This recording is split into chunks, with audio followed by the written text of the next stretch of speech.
Welcome to the Album Anniversary Podcast. Today's show is about Ixora by Copeland. It was released November 24th, 2014 and is celebrating a 10-year anniversary.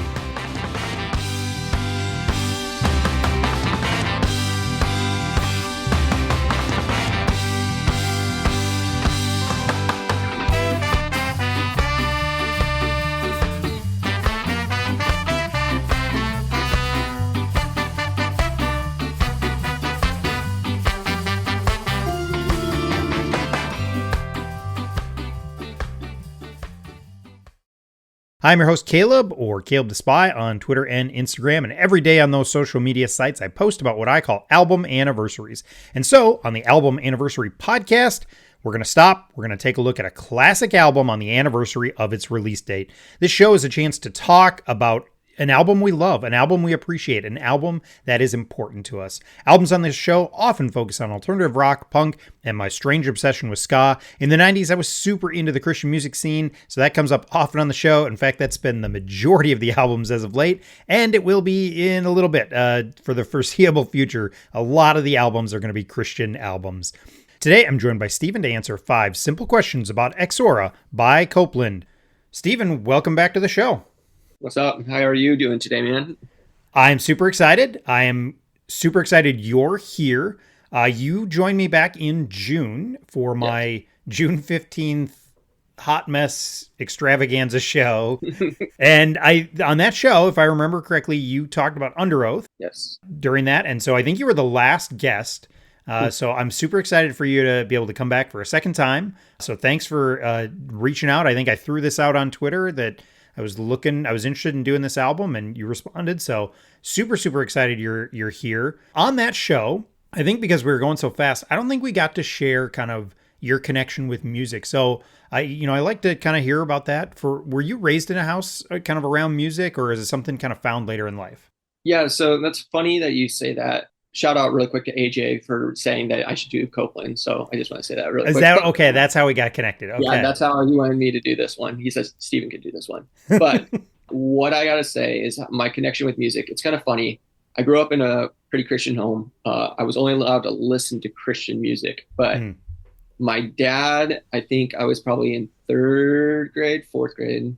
And my dad bought a 6-disc CD changer. And he said you could buy any CD you want. And so when I was that youth group kid, and somebody introduced me to Jesus Freak by DC Talk, and that was the first album I owned. I can't say that like music really found me then. It wasn't until junior high, and this is when things started to change. I mean, you got headgear, braces, awkward as heck.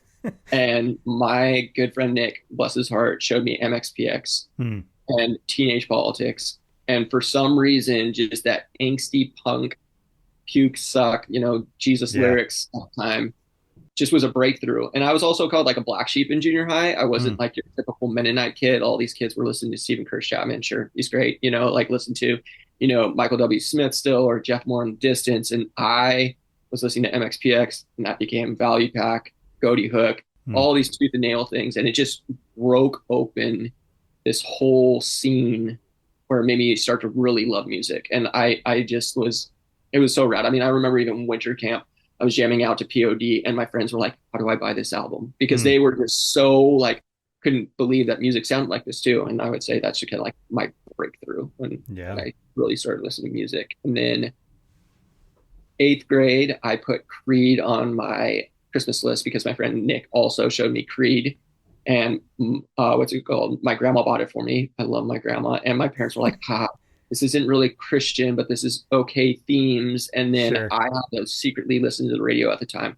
I would always keep it on low at night, and I'd start listening to secular music. And I would say that's even more expansive. And then after high school, that's when I became an emo kid. So I was graduated in 2004.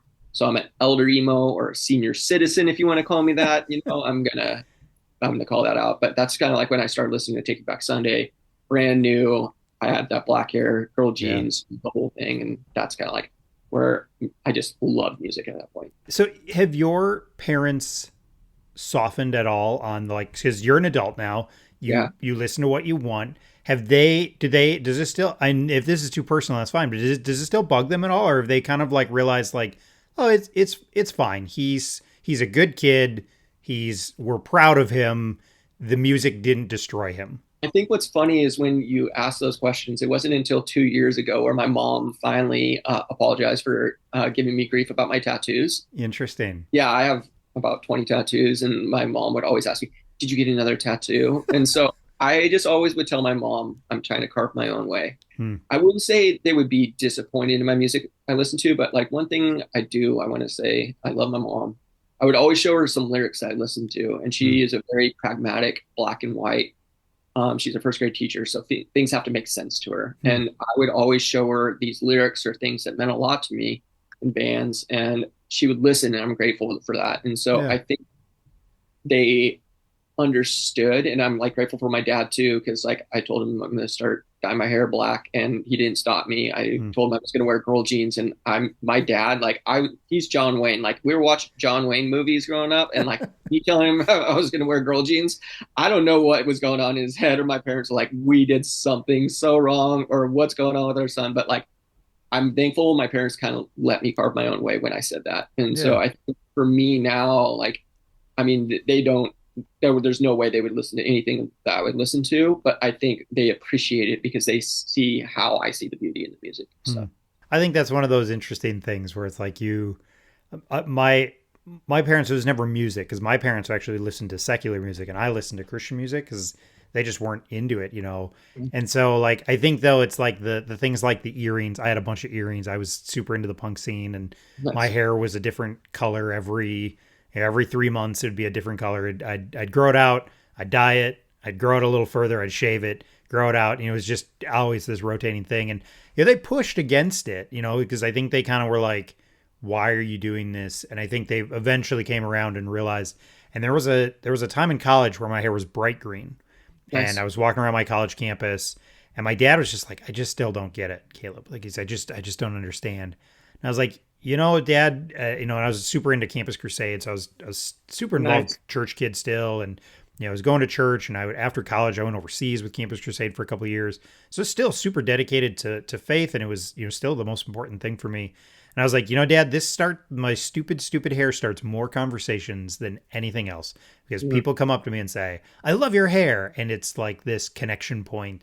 And he's Yeah. like, okay, all right, I'm going to let it go. And like, it was kind of this like aha moment for him of like, you Very know cool. what? It actually probably helps you connect with other people. So it's interesting the way, you know, you can, and I'm sure I'll go through it with my kids. My kids are getting, I have 3 teenagers, like they're God going to bless start doing those things, and I'm going to have to be the parent who's like, should we do that? I you. don't know. Yeah. And, you know, it's a whole other thing that I'll be getting into. So that's Yeah. really interesting.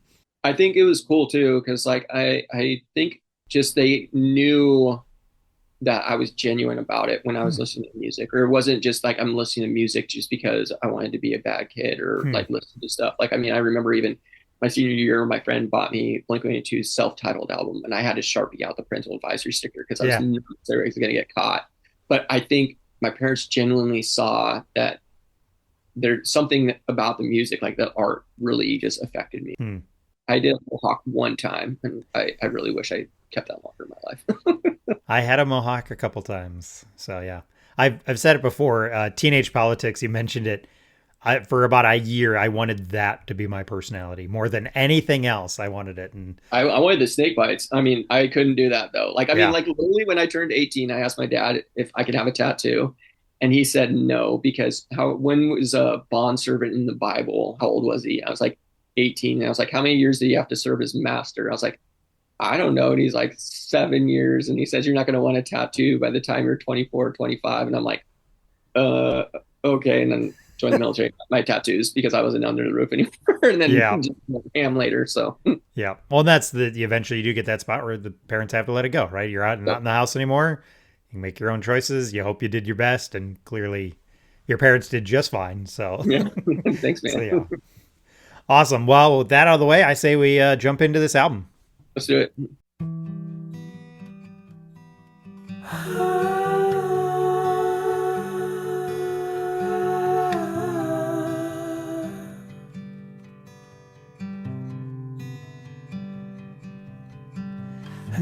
Never mind the talking down the dreamers. Our world is standing still. They wake up much too. So again, we're talking about Ixora, and if I have that pronounced wrong, again, we were just talking a second ago off air, but it is a flower from Florida. I could be saying it entirely wrong, but I'm going to go with that. And if I am saying it wrong, I apologize, but we'll go with that. Again, by Copeland, released November 24th, 2014. I've started to give the caveat with a lot of things. I think it was released then. I feel pretty good about that because of some of the information we'll get to in a second. So I feel pretty confident that November 24th, 2014 is the day it was released. It was their fifth album. And the reason I feel confident in the date is that it was originally scheduled to be released in late October, but then it was delayed because they just ran into issues while recording. So that's why I feel pretty confident of that date, November 24th, 2014. See, this is where I have a discrepancy. I remember this album actually being released on April Fool's Day. Interesting. On April 1st, because they went on a hiatus after their last album, You Are My Sunshine. And for me, I mean, this is going to be crazy. I mean, I love vinyl now. I have 144 vinyls, but I remember it was released on April Fool's Day, and it shocked me because I remember I texted my friend Dan. I don't know if you have ever heard of the little band on Tooth and Nail, I Am Empire, but he used to be the guitarist for I Am Empire. Yeah. And I texted him, I was like, dude, Copeland is back. And he's like, it's April Fool's Day, dude, don't mess with me. And I was like, no, Dan, it's real. Like, they literally have a website up and everything. And that was the first time I ever bought a music bundle. And that was the first vinyl I ever bought was this album, Ixora. I can probably look back at my Twitter history and see if I can actually find a tweet about this, because I probably for sure freaked out about this and on the release date. Yeah, so April 1st is the day that pre-orders were made available. So you got it. That is it. Then so it's when they announced the date. Okay, cool. Yeah. I just know it just like was shockwaves. I was just like, I could not believe it. Like it was, I thought, is this a joke? Is this real life right now? There you go. Yeah. So April 1st, that's funny. I read that beforehand and I was like, oh, no big deal. I read right over it. But yes, in the age of internet hoaxes, I'm sure that announcing it on April 1st and making pre-orders available, that's pretty hilarious. Yeah, because it was pre-orders were available April 1st, 2014, and then it was originally scheduled for October 30th, but then due to issues recording, they delayed it for another month. That's what Wikipedia says. Wikipedia totally could be wrong. I am willing to admit that, but I'm wondering if that's the timeline that happened. You know, that's so awesome. Like I have like an old tweet. I just went on my history just to look, and I found patiently waiting for the Copeland Band album to show up in my inbox, Two Stokes, Ixora, on 11/14/14. That's awesome. And then like there it is, and it just showed up. Dear Copeland Band, Aaron Marsh, I cannot express the amount of gratitude I have listening to Ixora. It's absolutely beautiful. That's so gnarly. I love old Twitter. It's fun. Yeah. I'm amazed you could find that so easily, man. Well, I just typed in Copeland Band. I probably tagged them, but I mean, I even like found like an old tweet when they what's it called, broke up, rip Copeland Band. That's funny. So this was another release on Tooth and Nail. So I think they had a long-standing relationship with them, and it was produced by Aaron Marsh. And for anybody who's unaware, he's the lead singer. So it was produced by him, and it was also recorded in his studio. So those are kind of some of the recording tidbits from the album.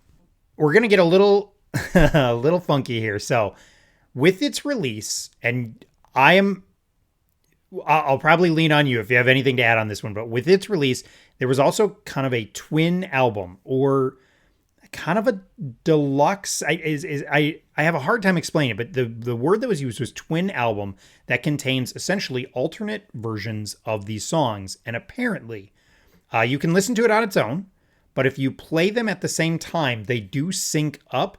And in theory, so I'm reading from like things I read. In theory, playing both discs at the same time will create a quadraphonic version of Ixora or Ixora. I'm still saying it wrong. So I did listen to the other version, and it is in fact just there's a number of alternate versions. Do you know anything about this twin version, and have you ever experienced the dual listening experience? You know, it's fun when you ask that, because like I remember when I actually got the vinyl and I put it on my record player, and I was super excited about that. And then I heard about this, and I had to get a CD player and I had to play it at the same time. And I literally had to run across the room to hit play at the same time. Like I never like it's just like the song Disjointed that they have, like I Sure. just couldn't do it at the same time. And I'm also a little deaf in my left ear, so I probably couldn't hear it as best I wish I could. But I did try, and I just was so like I remember that's the same thing I was telling my friend Dan. I was like, Dan, you can listen to both albums at the same time, and we're just like geeking out. And I'm not like a person to explain things sonically or musically because I don't know how to do that stuff. But I just thought this is just another of the genius of Aaron Marsh, and I just know how when he makes music, there's layers, and I know there's like so many different instruments he uses, whether that being like woodwinds or strings or even piano, and like it's just there's so many layers, and I don't know, just geek out of how he's just so thoughtful when he puts his music together. Yeah, that's a pretty intense experience to make a alternate version that, I mean, even that ability to play it at the same time, like that's tricky. Like I wouldn't have a way to do that right now. I have one CD player in my car. Our DVD player upstairs, I could play it there, but I don't have a second CD player to Right. use. And so yeah, that's a pretty intense listening experience. I just recently bought the Twin album on vinyl, so I'm gonna have to try to see if I could do that somehow, maybe at a friend's house. I have two record players in my house, so I could try that. That'd be a way Maybe to do maybe it. maybe we'll hang out and I'll bring it for you. Good. Although I could move my one from my office upstairs. That would be an experience right there. Good. I'll bring them. I'll bring them. That's awesome. I don't see any sales data on this one. Sometimes I like, if an album's gone platinum or anything. I couldn't find anything. My guess is a Tooth and Nail album. I think they're pretty established at this point, especially if this sounds like a comeback. So my guess is sold pretty well. What I did see a lot of is very positive reviews, mostly positive reviews. And then from kind of the big Christian sites, Jesus Freak Hideout, Indie Vision, and HM, overwhelmingly positive reviews, like incredibly high praise from all three of those sites. So, and those are all sites that I trust. Jesus Freak Hideout, I think at times they can be overly nice, I think at times, but I also have seen them go overly harsh at times. So I think those are three good sites. I really respect Indie Vision and his reviews, and HM, I don't think they have any stake in trying to be overly nice. So really, really high praise. So I think when this was released, a lot of real high praise for this, especially from those big Christian sites. Yeah, I remember a lot of my music reviews, or when I would look for reviews or people's opinions, I was always looking on Absolute Punk. Hmm. And that was always something that I would always look for things. And then when I saw that Jesus Freak Hideout looked at it, I was like, what is going on? Like, I was surprised that they were even doing it. But that's also, for me, I mean, it was a big deal when Copeland signed with Tooth and Nail. Like, Hmm. I couldn't believe it because, like, I was a big Militia Group fan. So, I Hmm. mean, there's a lot of bands I loved, like when Cartel started with them, with Acceptance started with them. My friend used to be in this little small band called Umbrellas, which is also the Lindsay Diaries. I don't know if you know that band. Hmm. So then when Copeland was on the Militia Group, I mean, that like geeked me out even more. And then when I found out they signed with Tooth and Nail, I mean, like I shared my love for Tooth and Nail bands. I mean, I was Hmm. like, dude, you are on the catalog of my heroes now. Like, this is so cool. So Yeah. And Absolute Punk gave it a 10 out of 10. So they had very high praise for it as well. I looked it up real quick. So yeah. yeah, I miss those days. That's when Yeah. punk was the best. Awesome. Well, those are all my fun facts. So those out of the way, and I always say fun facts. I don't know how fun any of those were, but it's semi-fun. So with those out of the way, we'll jump in. We'll tackle our first question. Nora, close your eyes, we're going under. And I will breathe you even when we're sinking down. And as we're drifting further, hold you closer to me now. And Nora, close your eyes, we're going under. So I'm going to ask how you first discovered this album, but I'm going to be a really bad host and I'm going to answer first because my answer is really quick and lame. And I think your history of this band is better. So I first discovered this album through CCM Twitter. There's no way around it. I had not heard of this band at all in probably till 2023. So this album in particular and this band is totally new to me. This was my first time really giving it a deep dive listen. I think I listened to it last year when its anniversary rolled around in 2023, but this was my first deep dive into it. So there's my lame answer. So how about you? I know you've got a long-standing history with this band. So how did you first discover this album? And if you want to tell us a little about your history with the band, this be a great time. We will sit in for story time. Yeah, story time with Steven now. But it's funny when when I got introduced to Copeland. So I used to work at a Christian camp up in the Kings Canyon National Park called Hume Lake. Really great place. Hopefully some of your listeners have been there because it's a really special place. My first summer, I was 18. It was in 2004, and I was working there. And I met a girl named Amanda, and she was my crush that summer. She was really great, and she actually introduced me to Copeland that summer. It's funny because Copeland just came out with their In Motion album that summer, and they have a song on there that's called "Pin Your Wings." I don't know if you've ever heard that, but in the very beginning, in the chorus, it says, "Hey Amanda." And it says, "Hey, Amanda." And I was just like, dude, my emo self, man, I was hooked. I was like game over. Like, I mean, I like this girl, Amanda, that song. And it was such a different band for me because I was, like I said, I was listening to a lot of like the Taking Back Sunday, Brand New, a lot of that kind of like guff bravado, really kind of like edgy. I don't know how to, it's not edgy. Well, kind of edgy, I guess. I don't know. Like just like dude music, that's like opposite about probably what you should be singing about girls. And somehow Aaron Marsh had just that tenderness about him. And my little emo self, man, just melted. And I never knew a guy could sing that high.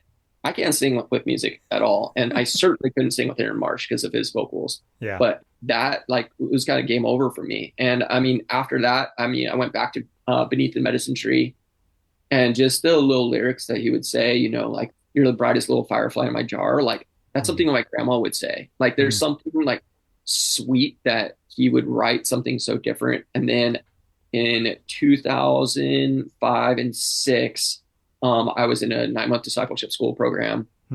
There was no music, no TV, no dating. And that's when Eat, Sleep, Repeat came out. And like, I remember I couldn't listen to music, but somehow I would like have my friends like, "Hey, I'm not asking you, but can you like play?" And it was like, that was also a perfect time in my life because like, I was in any relationship or there was no way I could have done anything outside of any media. And like the anxiety was just crazy in that album. And it just felt like where I was in my life.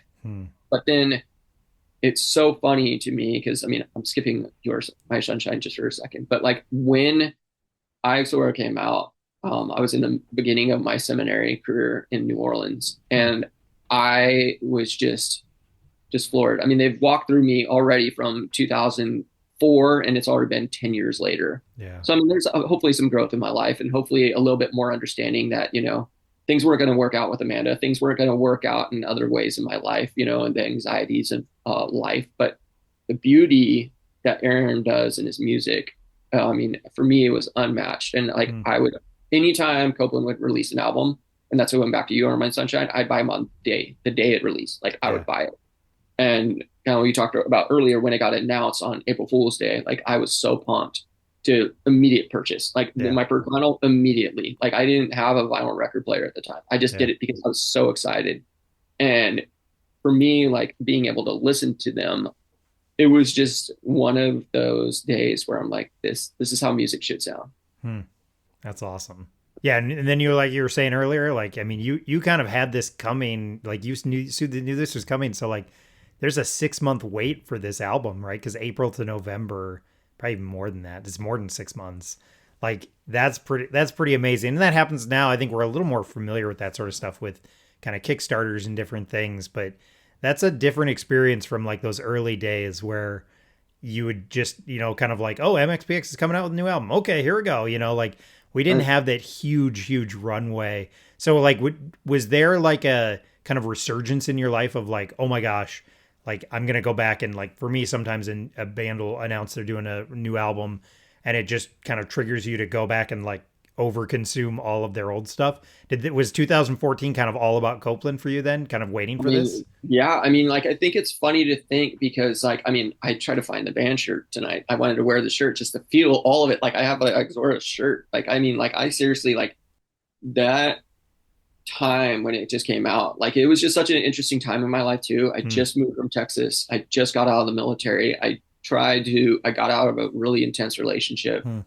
and I was really by myself. And it's funny listening to Ixora today, and there's a lot more hope in this record, or a Hmm. lot more love and happiness in this record than his older stuff, which is really kind of cool. And I like it even more now listening to today, kind of remembering all the feels and stuff. But like, I Hmm. think for me, even at that time, I couldn't just stop talking about it. Like, I couldn't Yeah. believe that they were back. Like, I was just so happy because, like, any band that broke up, I mean, like, Thrice went on hiatus. It was hard for me.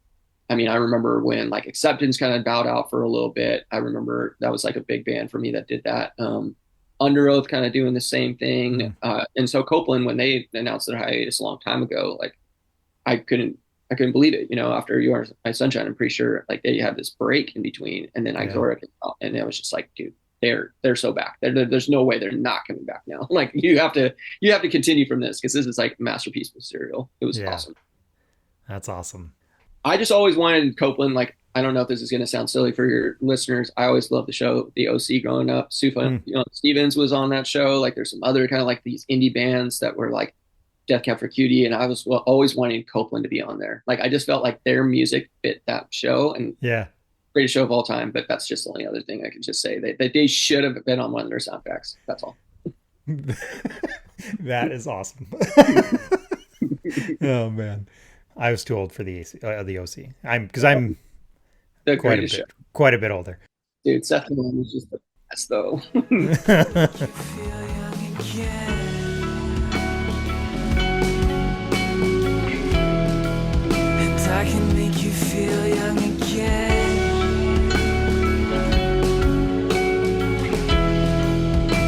I can make you feel nothing at all for the years that led you here. Now all your tears that have fallen will never show.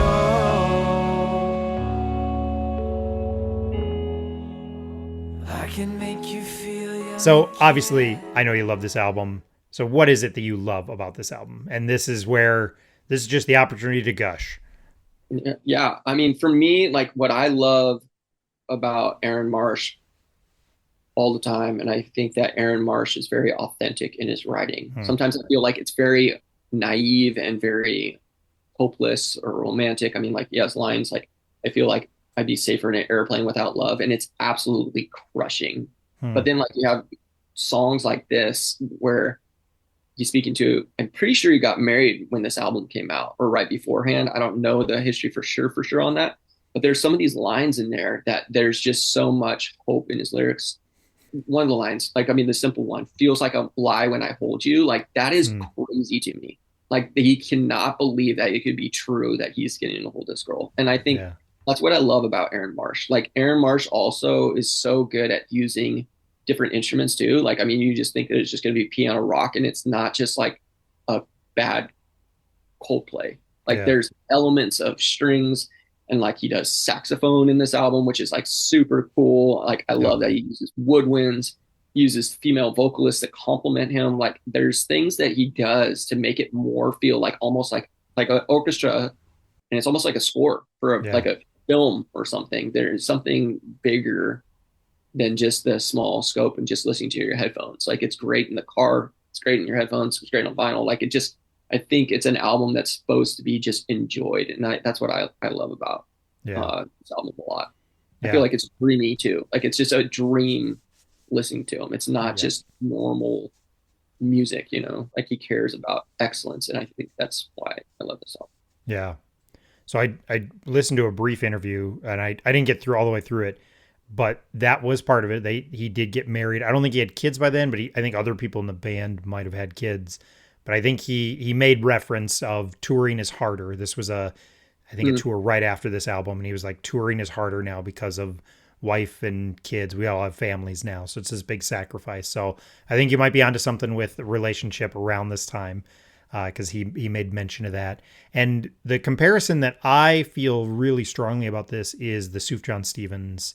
I get a little Bon Iver in there, but I think the Sufjan Stevens is the comparison that I feel, especially on this album. And that music score, all these different elements coming together, that's why I feel that way. His vocals are less so, I think, but the music behind this has, I think, a lot of that intricacy that I want to put that I like about Sufjan. And I'm not a huge Sufjan Stevens guy, but like when he's at his best, in my opinion, is this indie pop stuff that's really intricate and really, there's a lot of dramatic moments on this, and they're not dramatic in like a Michael Bay movie sort of way, but just in how the music builds. There's a couple songs on here that don't have a chorus, and so it just builds from verse to verse to verse to verse to verse, and that's really, really cool. So I think you're right. I think there is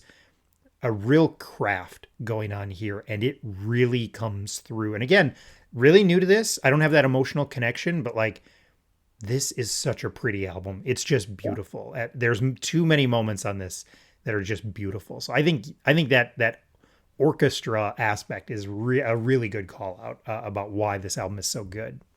Yeah, I mean, and there's a couple of those songs too that have that long outro at the end too. Yes. And I think that is something that's really interesting to me, of letting the music speak for itself too. And I mean, like Aaron Marsh, I mean, you're listening to Aaron Marsh. I mean, his voice, add to a band. You listen to Reese Roper, you know that it's 5 iron, and that's 5 iron, but I feel like Aaron Marsh's voice is another instrument that he uses.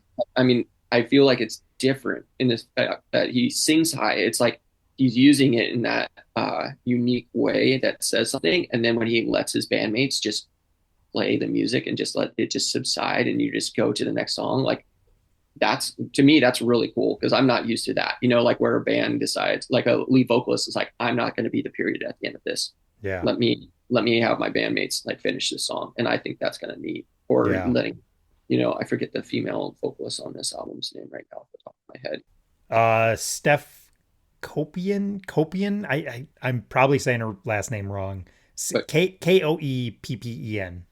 I just think he always chooses such unique vocalists too. Like I feel like a normal thing he does, like a hat tip to somebody else, and gives them an opportunity to shine. And I think that was really neat too. Like, it's just not just him. Like, he knows that somebody else needs to be a part of this too. So. Yep. I think it's interesting because you mentioned Tooth and Nail. You mentioned the excitement about them being on Tooth and Nail. I know that this kind of indie emo pop thing became a scene, and I missed it entirely, just so we're clear, because I'm lame. But was there anything else on Tooth and Nail while they were on Tooth and Nail that was like this? I mean, I just feel like this feels like a really, really unique Tooth and Nail adventure, is what I want to say. Yeah, I mean, I think you're right. And I think this is a time when Tooth and Nail realized we need to do more than just our kind of like pop punk / kind of like just like normal rock, or some like kind of like almost Christian music. And I feel like this was a time where like, oh, we can branch out a little bit and we can do something a little bit more sonically creative. But like, I can think from this point, I don't think there's ever been a band on Tooth and Nail that's been like Copeland. Yeah. Like, Copeland really shines in that way, where I don't find him comparable. Like, I like the Sufjan reference. I think that's like a really good reference, because Sufjan has that orchestra aspect, and he's very like thoughtful and tender in his writing, like how Aaron is. But on Tooth and Nail, like, I mean, call me out if I'm wrong, like, call me out on Twitter, like, like, let me know if there's somebody else that's kind of like this. But I feel like Copeland really kind of just cemented themselves in a scene where I don't think bands are trying to sound like him. There's other ones that are high vocalists, like Secret and Whisper, that are really cool, but like, that's super like Seosin, like, it's like that rock. And I feel like Copeland just kind of like, we're just who we are. Yeah. If that makes sense at all. Yeah. Was this album a departure from what they had done before? Did it feel different, or did it feel like it was an evolution and it was like picking up the pieces? Because I thought I'd read one review where it was like, this is my other favorite Copeland album. I think it might have been the Sleep Eat one. And he felt like they were really, really different, and he loved them both for just different reasons. Is that an accurate description? Yeah, I mean, I think it's interesting because I really loved "You Are My Sunshine," and "You Are My Sunshine," if I'm remembering correctly, they used a producer that Coldplay used, and so Hmm. it was like a very beautiful record, and like it felt very full. Hmm. And this one, like it felt very where you can see that Aaron Marsh really wanted to put his own hand on it. Like Yeah. I don't listen to a lot of hip hop, but like I Hmm. can see that there's hip hop elements in this like album, like with some of the beats, with some of the drum tracks, Hmm. and I think it was really cool that Aaron Marsh finally got to just produce his own record. I think that's what he probably wanted to do for a long time. I don't know Yeah. if that's like I don't know what's expenses like on that, or how much Tooth and Nail gives bands these days because we knew MXPX was talking about what they did to them back in the day, but I guess they're good now. But whatever the case is, like I don't know what that looks like. So I think for me, it was very different than their other albums, but I feel like to me, like I kind of shared a little bit, like there was just more love and security in this album, and I feel like that was kind of a different touch that I saw from like Eat Sleep Repeat. Like that Yeah. was like very manic, like nightmarish album in a sense. Like it wasn't like where dark but it was like a bad dream. Like this Yeah. one is like I feel like Aaron Marsh woke up from a dream and it's like, oh, this is reality and this is awesome. Like this is Yeah. a really hopeful sounding record. So Yeah. The other comment that I want to make is I'm really impressed because I think this looks like a first time producer, which I'll make the comparison. This is gonna bug some people. John Mark McMillan, I really like his not it's not his first album, but it's his big break one, big the Medicine. That's his big breakthrough album. And then he does Economy, and then he does the one after that. He starts self producing, and you can tell like he needs that producer to rein him in, and I think that happens to a lot of people, and that's my opinion. Some people would probably be really pissed off at that opinion, but I think sometimes that first time you produce your first album and you don't have that person kind of putting the guardrail and being like, no, this doesn't need to be a 6 minute song, 4.5 minutes, that's enough. That's a really impressive feat with this album. And yes, maybe he got to play with that a little with that kind of twin album, and that was a way to kind of let himself really go wild. But it's a pretty impressive feat for me that your first time producing an album, you stick to 41 minutes, because I think it's 40. Yeah, it's 41. It's a little under 42 minutes. That's pretty solid. I feel like a lot of this more art house, artsy music gets just out of hand. Like it balloons and all of a sudden it's a double album, and he didn't do that. That's great restraint. And I really like that. I like a producer who can rope people in and kind of rein people in. And this, I think, shows great restraint that he didn't try and do too much. Instead, just kind of focused on, I'll say it, there's not really a bad song on this album. And that's really impressive for a first time producer. yeah, I would say like I agree with you. This is again we're gonna drop another Sufjan reference, but like I think when Sufjan is at his best when he is restrained. Yeah. Like I love Carrie and Lowell. That's my Yeah. probably one of my all-time favorite records of any record of all time. And I think it's very restrained. 10 songs, perfect. And sometimes I think he goes a little bit too far when he does like the Illinois album, which there's some beautiful songs on that. Kashmir Pulaski Day. I mean, bar Yeah. none, one of the best songs ever written. But I feel like there's just that ballooning effect. And I feel like you're onto something with that Satan that Aaron Marsh is able to like constrain himself, and he does a smaller album. 42 minutes isn't that long, and I feel like it is a perfect album to listen to. Like it doesn't have to be a long, laborious listen. Like after you're done, you're like, man, that's just Yeah. Close my eyes, breathe you in. I'm still the shadows in your night, taking over until I fade into your light. But you won't erase me. Heaven or hell will have to wait. You won't erase me, so you just cut me from me. So, why is this album important to you?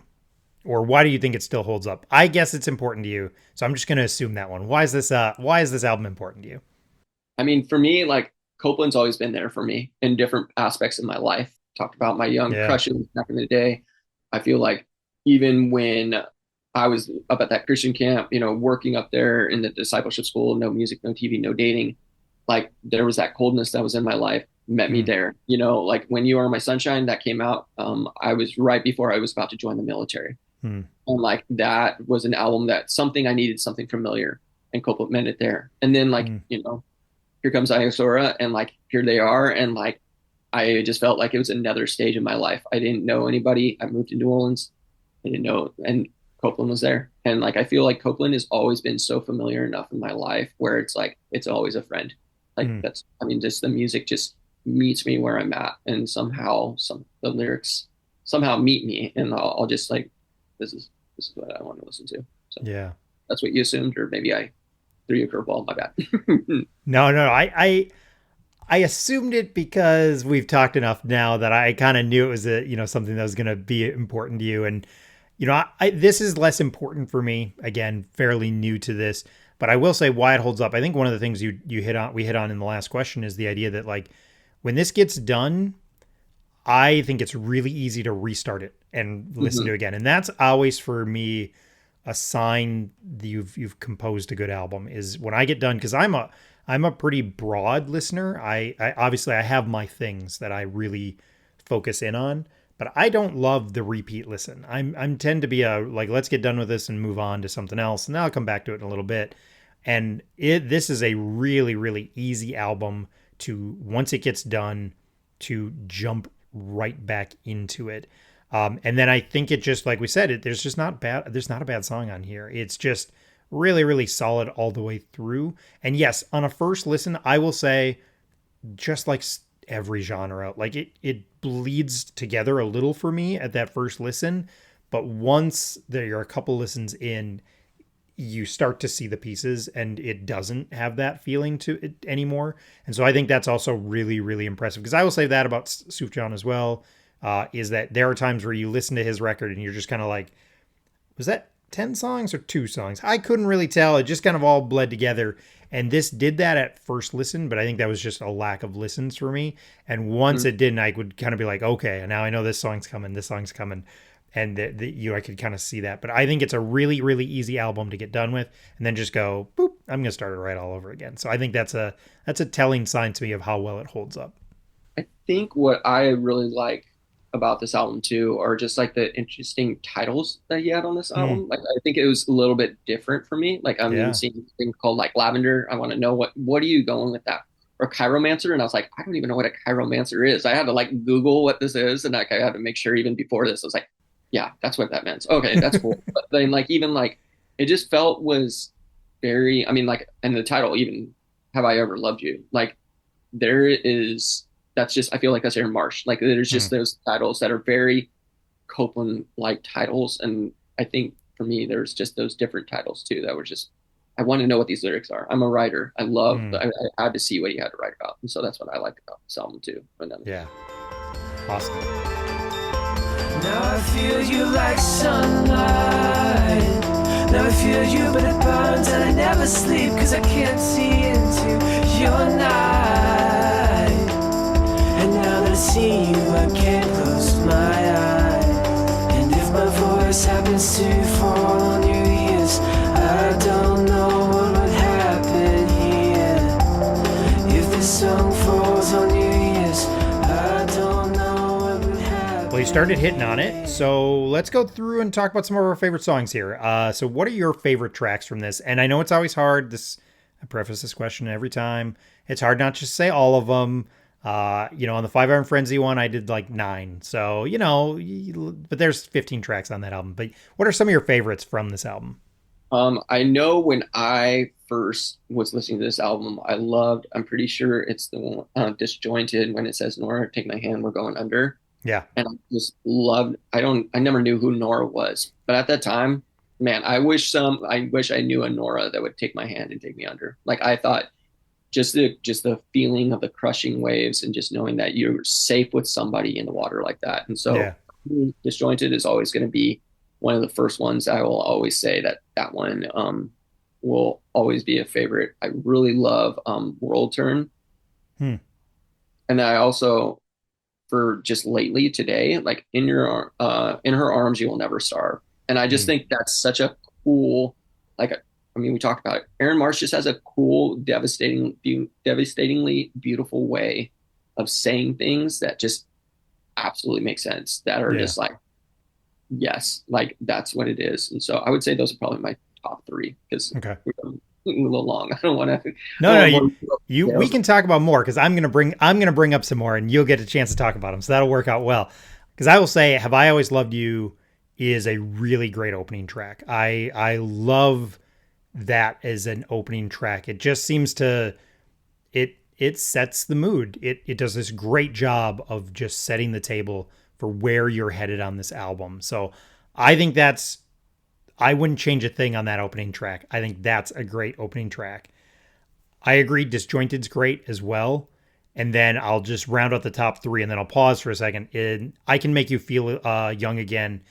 I really like the way on this album there's these super quiet moments and then there's these driving moments. I think that's what makes, for me, that's a really strong part of this album is you get both of those. If it was all just the quiet moments, I don't think it would work. If it's all just these driving moments, I think it would be too much.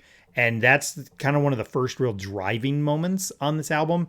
And so it really like kind of amps up and amps up. Obviously, this is still a pretty quiet album, but that driving moment in that song really, really works. So I think those are a perfect first three songs, in my opinion. The other one I wanted to mention, I had to look up the lyrics because I could hear things in my head, but I am not going to sing Aaron Marsh, and so I don't want to. But I also loved Ordinary Mm, because of how, like, literally the lyrics are ordinary. Like, it's very just the mundane things, and that's one thing I love about Aaron Marsh is that he saw the mundane, simple sweetness of just being able to go to work, waiting for his girl back home, and it's just an ordinary day and he just wants yeah. the to be just ordinary again. And I think that's so cool because I think sometimes in that scene or in those emo scene, music is very ostentatious or big or Mm, things, emotions. My heart will burst and your kiss might kill me. Like right. literally like just big lyrics. And Aaron Marsh has a way of saying, I just want tomorrow to be ordinary, just Yeah. like how today was. And I just think that's so, just the simplicity of that, like that's probably another favorite one for Yeah. that. Yeah. And I think Erase is also a really good song. I mean I this really the first four are really great. And then you mentioned it before, and I'm gonna mess it up how to say it. Chiromancer, is that how you say that? I think it's Chiromancer. I think, but I don't Chiromancer. know. Yeah. Yeah, I don't know. I'm What not is listening. it? You looked it up. What is a I chiromancer? okay. I'm looking it up again just because I'm not gonna. I'm just saying. What's it? It's like a fortune teller, like Oh, a okay. chiropractor is a fortune teller, and so like, yeah, it just makes me think of a bad fortune teller dad joke. I don't know if you want to include that on there. I'm game. I'm Hey, game. I went to a fortune teller's house the other day, knocked on the door, and they said, "Who's there?" So I left.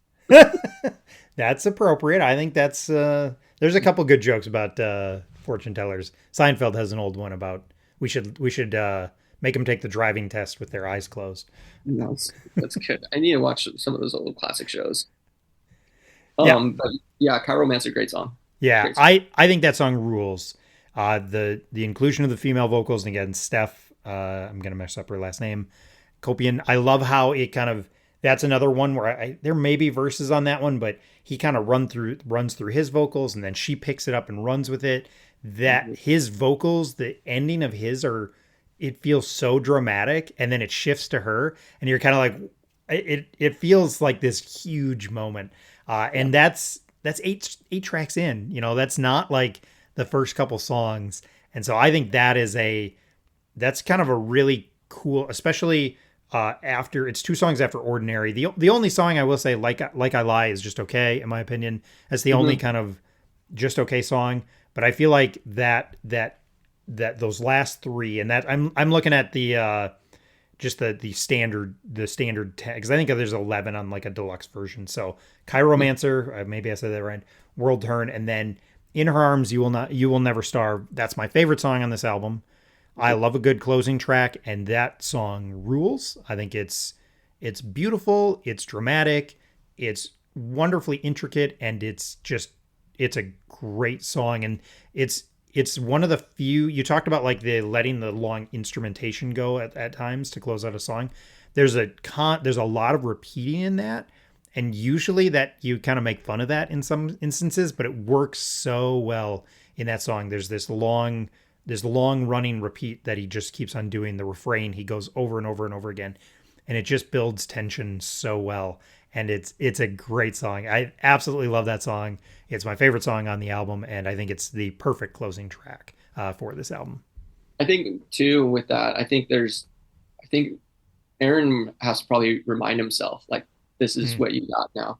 Yeah. And I think that's why he's repeating himself so much. You know, like I don't see Aaron Marsh really repeat himself unless in say choruses. And I feel like this one was unique in that way. It's like, dude, like I am telling myself something about my life is so much better than what it was before.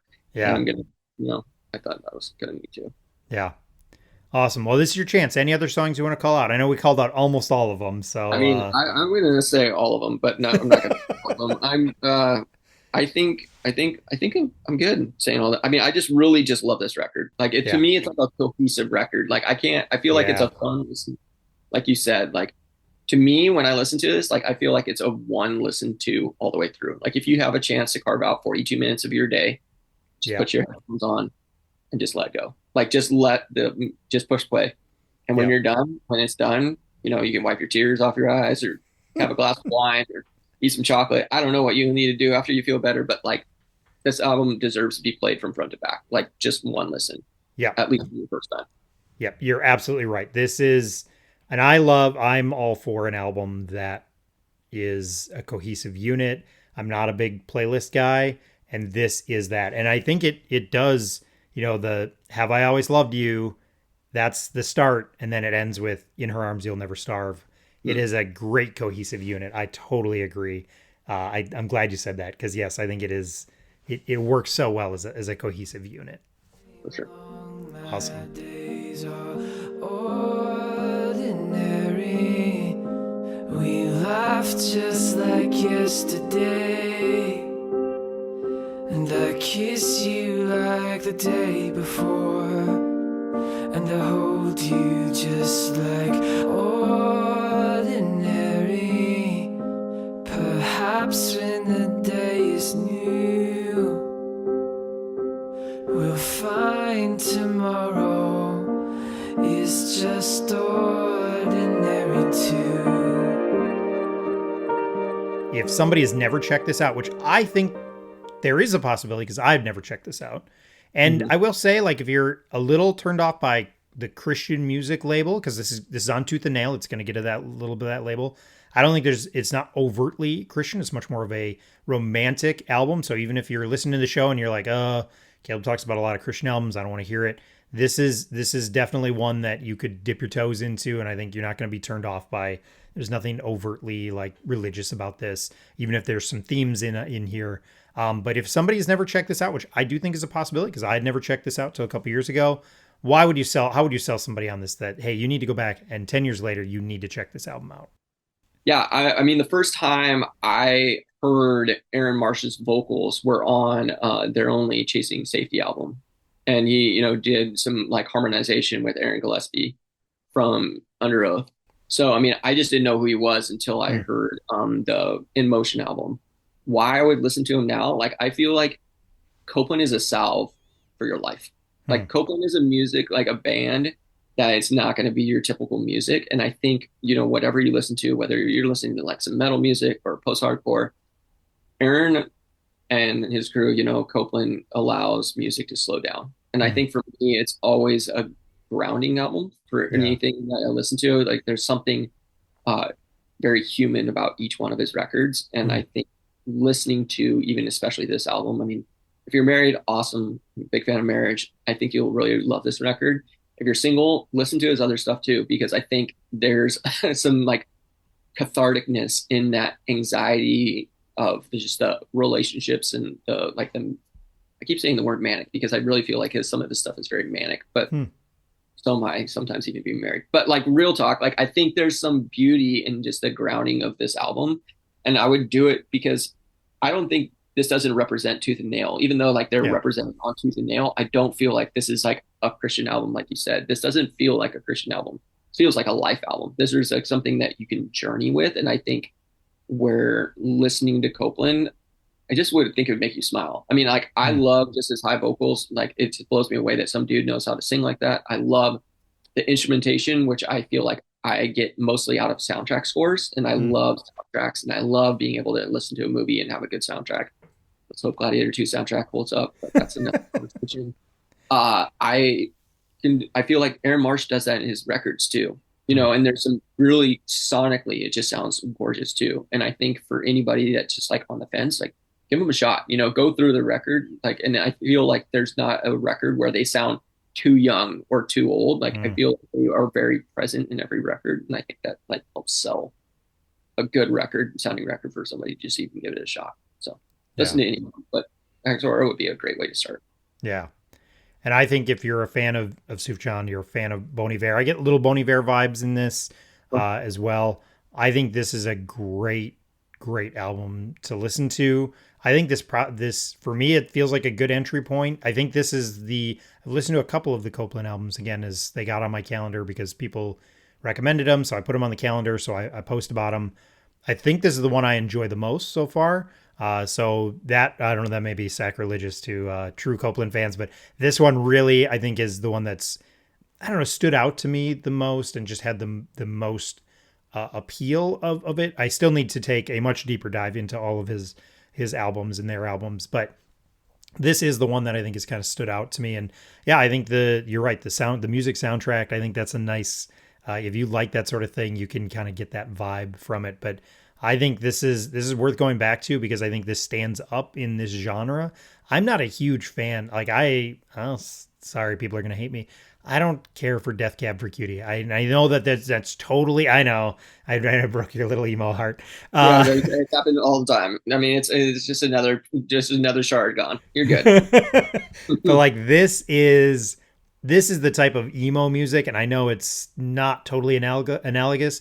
This is the type of emo music I can really get behind because you're Mhm. right. This has a heart to it. This has you used the word tenderness earlier, and there is a great tenderness here, and it comes through so well. It doesn't feel manufactured. It doesn't feel overproduced. It just feels genuine and just heartfelt, and that's really really cool in my opinion. Yeah, I feel like Copeland, like just to piggyback one more thing, like and where you're saying, like I think other bands at this time were trying to write emotional music or Mm, thoughtful music, but like I just feel like too many guys were just trying too hard. And I yeah. think Aaron Marsh and the rest of the guys in the band, I don't want to keep saying his name because it's Copeland. Copeland does it all, but they're he's an artist himself. Like it's like like a painter in this album, or like Mm, actually drawing this out from his heart. Like I think some guys were like, dude, I'm just angry at the world and I just got to write something emotional. And sometimes you get some really good songs, you know. But yeah. like there wasn't it's that tenderness like you're talking about. I think there was that just love for what he was experiencing, and it really comes out really in a sweet and authentic way. Awesome. Well, last chance. Anything else you want to add about why this album's great? Well, I would say, Caleb, you need to listen to "You Are My Sunshine" because that's their best album. But that's a Okay. whole other, just a little longer discussion because I just had to do a little jab because that's my favorite album from them.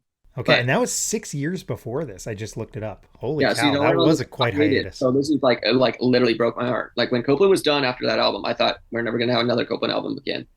So then that Okay. April Fool's thing, that's why I'm saying, dude, that April Fool's announcement, like, holy crap, dude. Like, you literally, like, I wish I could just go back in time and find the text. Like, I wish I could do that. But, like, honestly, that was a Yeah. big moment in my life. So, I can relate because for me, my favorite band left, and I thought, well, that's it. I'm never going to get any more. And then I remember when they announced. I mean, I remember when they announced they were coming back and they were going to do a new album and do that Kickstarter for Five Iron was going to do it. Like, that was so I, cool. I texted my kind of my two friends who were most into them, and one of them's my kind of my best friend Scott, and like I was like, I still can't believe what I'm seeing. Like I still was like, it took me like days to kind of really let it sink in. I just was like, oh my gosh, this is real. This is real. It was like, yeah. So I can understand. And that April Fool's thing, that's pretty hilarious. I wonder if they did that on I'm purpose. 100% sure that they, like, nobody thought they could have been serious. And no better way to do that because, like, I feel like this is before, like, people did, like, mean April Fool's jokes on Yeah. social it too. Like this is just something they're like, dude, we're doing it on this. And like people didn't like. I don't think people took it seriously. Like I'm pretty sure I remember like I was able to get one of the like the clear version of the vinyl, and they had a different version that you can get too. But like I don't think people were buying it right away because like they thought it was a joke.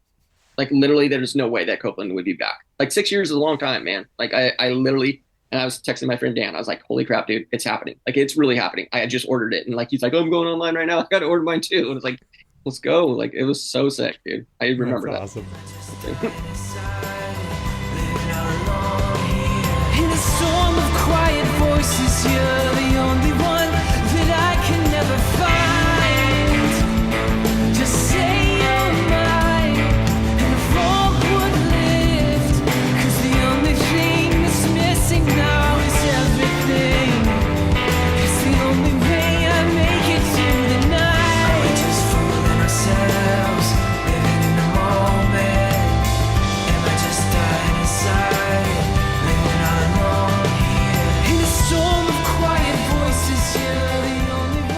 That's our breakdown of Ixora. I hope I kind of occasionally said it right. By Copeland.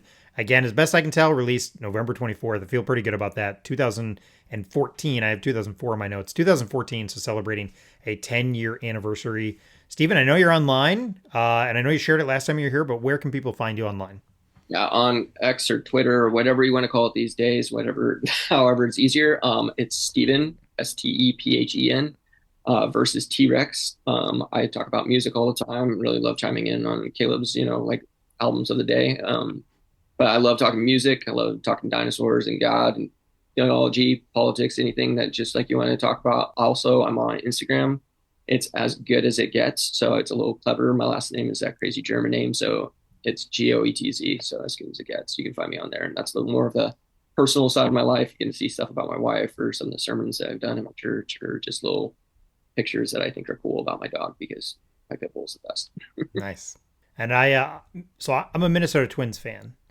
And so in the my prime time of loving the Minnesota Twins is 80. They win the World Series in 87 and 91. So that's kind of and then they were good again in the 2000s as well. But like in those 87 to 91, their biggest rival in a lot of ways was the Oakland Athletics. And so I always had this like love-hate relationship with the Athletics because they were a rival. I mean, they went to the World Series 2 years in between our two trips. And but I also think that the Oakland Athletics uniforms are the best uniforms in Major League Baseball, hands down, especially when everybody wore the yellow socks and like actually wore them and you could see them. They were even better. That's a whole other super nerdy thing. So you were there the last game in Oakland, right? Yeah, you remember this. This is like pretty great. Yeah, I wasn't at the very, very last day game, but I was at the very last night game. Okay. I actually got to go on the field, which was super emotional. That was like one of the things I've never done before. Kind of special moment too, because my two cousins, when I moved from Colorado to California in 1990, missed the World Series by 1 year, but they were my first friends that I have, and I became an A's fan. So for 34 years, I lived in pain and agony. Yeah. And then seeing the A's hit a pennant, and man, your Twins broke my heart. I think it was in 2002. Oh yeah, dude. Like I was like, wait, it's not 2005 because there's just another year that just my heart got broken into. But like 2002, I definitely remember those games. I mean, I loved Kirby Puckett growing up. Now he was one of my favorite players growing up as a kid. Yeah. But, I have my A's jersey. I mean, it's really sad that A's are leaving Oakland. That's probably like another reason why I'm emo too. It's such a train wreck. And again, I'm not a huge sports guy. I mean, I love baseball. I love baseball history more than I probably love baseball, to be totally honest at this point. But like it is a train wreck. And I know that they've moved several times because they were the Philadelphia A's and then City. Yeah. So they've moved around a little, but like it just feels like a travesty that they're not going to be in Oakland anymore. And I know that stadium has got its issues. That I get the economics of it, but oh man, Billy Beane passing in the last couple of years and then them moving just feels wrong on so many levels. It's the world's last best dive bar. It's the best. I will love Oakland Stadium till I die just because of so many great memories. And I mean, we're not going to have to talk about the troughs in the bathrooms, but like, like there's so many unique flavors of that stadium, and like being able to go on that field for the very last time and touching the grass. I definitely brought some dirt home before I saw like all the other people taking dirt home, but I've like put some in my pocket because I have to do it. And now that's like on my bookshelf. Like I'm always home and I have like just some dirt in a little baggie. It's like it's the best. But it was really cool to do that with my two cousins. Yeah. That really got me into A's baseball. Really special. Yeah. I love talking about baseball too on Twitter, so that's probably way more important. Wins that because I'm tired of football already. See, I'm just not. I'm not a football guy, except for I like watching old. Again, I like the history of it probably more than I like anything else. And so like this might be you might be annoyed with this. My team, if I'm gonna cheer for for an NFL team, it's the 49ers because that's my squad. Okay. So you're in good graces. Yeah, so that was my first. I remember the first Super Bowl I ever watched was the Joe Montana to John Taylor to beat the Bengals. Yeah, and it was like that was what got me into football as a kid, and that still is like a super fun game to watch. So I have a little Joe Montana Funko Pop over here. Nice. One of my first jerseys was a Steve Young jersey, but I did get to see Joe Montana growing up. So. Yeah, I suppose I'm a little older, so I saw him, and I had a Steve Young jersey. Emo. Remember, I'm that elder emo. I'm that senior citizen. You I'm one of the grandpas over here. All right, we're the ones that started this scene. That's awesome. Well, R.I.P. Oakland Athletics. It's so bad. I can't even fathom that they're going to be playing anywhere else. But awesome. Well, Steven, thanks so much for jumping on here and tackling this album. I'm super excited to, again, I said we were talking off air, but for me, the power of the music is what it means to people. And I'm never going to be able to go deep into music theory and kind of some of those deep music conversations like some of the other podcasts do. I just don't have it. But for me, like finding somebody who has this emotional connection to it and kind of this love affair with a band. When you're talking, I recently had Josh Balog on to talk about Jars of Clay, and the way he's talking about it, I can just feel this connection because it's the things he's saying are the things I feel about Five Iron, and you talking about this band, it's that same thing. Like I can just feel these moments of like, yeah, it's a different band, but like I can totally just picture myself and picture that emotional connection and feel that emotional connection. So thanks so much for joining me. I was super excited to have you, and you're up to 2 times. We'll have to figure out the third guest. I'll start looking at the calendar ahead of time because you're really good at this. No ums and ahs, man. You nail it. This is gonna be an easy edit. So you should start your own podcast. Yeah, maybe. I don't want to compete with yours, so you just start coming on more. Yeah, maybe. Yeah, just let me know anytime, man. I'm ready to do it. Awesome. All right, thanks, man. Thank you.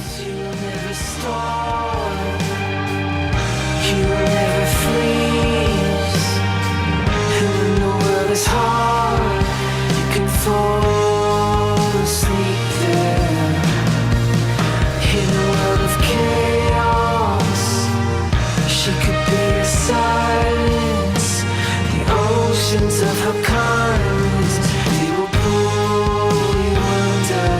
What if you can't turn back? What if you can't turn back when you find? Thanks for listening to this episode of the Album Anniversary Podcast. Thanks again to Steven for joining me again. It's great to have him on the show. Great to talk about this album. Super excited he could join me for this one. We already started planning the next album he's going to join me for, so super excited for that as well. Let us know what you thought. What did we get right? What did we get wrong? What are your favorites from this album?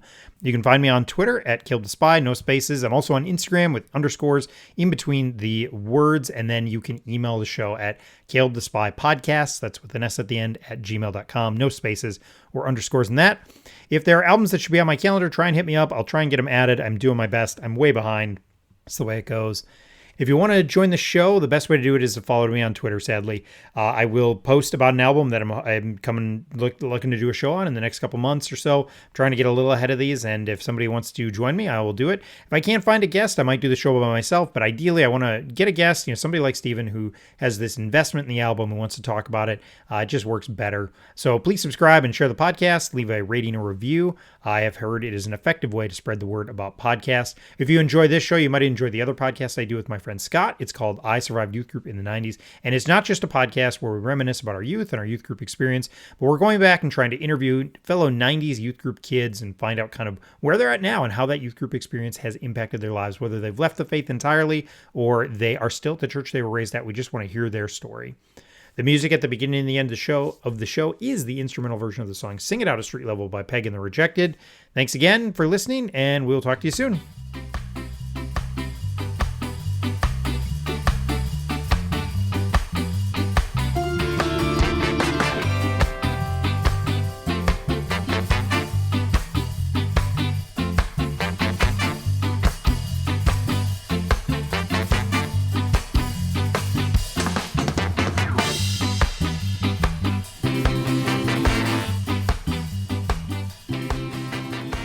And it's Ixora, right? That's how you say this? Ixora, I think. I've always called it Ixora.